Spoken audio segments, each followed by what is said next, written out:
Here's a story that perfectly captures the chaos and controversy swirling around the White House right now. In 2022, the Biden administration looked at 2 decades-old fountains in Lafayette Park, right across from the presidential residence, and estimated repairs would cost about $3 million. These fountains had been sitting dormant for over a decade, equipment crumbling, the whole thing falling apart. Then the Trump administration came in.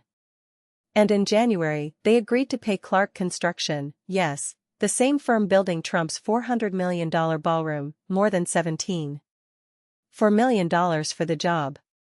That's more than 5 times the original estimate. So what happened? How did the price jump so dramatically? According to the New York Times, one reason is that inflation got factored into the cost calculation twice. Stephen Kirk, an independent consultant who calculated costs for the National Park Service back in 2022, said he didn't recognize the final numbers. "They just took the cover page of my estimate and just added a bunch of money onto it," Kirk told the paper. "I didn't add those extra millions on there." Here's where it gets really interesting. The National Park Service awarded this contract without competitive bidding.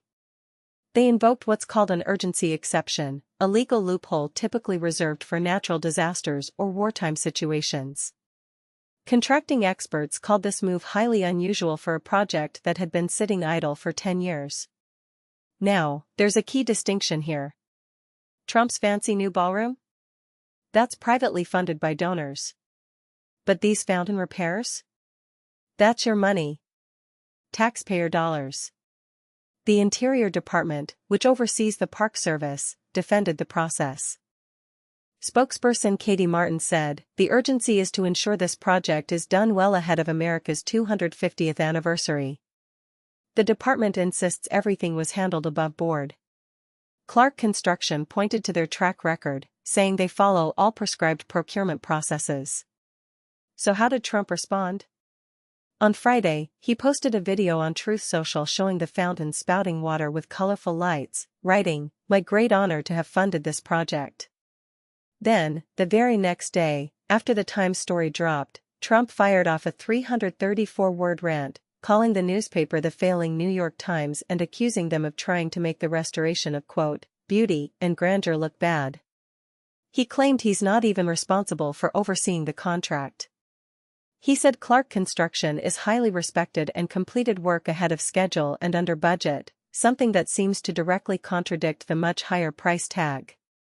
And here's the timing. Trump's rant came just hours before he was set to speak at the White House Correspondents' Association dinner, surrounded by the very journalists he was attacking.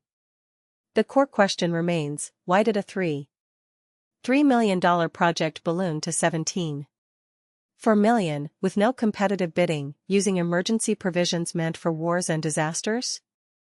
Taxpayers deserve answers, and so far, they're not getting them. What do you think about this one? Drop your thoughts below. And if you found this breakdown valuable, smash that subscribe button. More stories like this coming your way.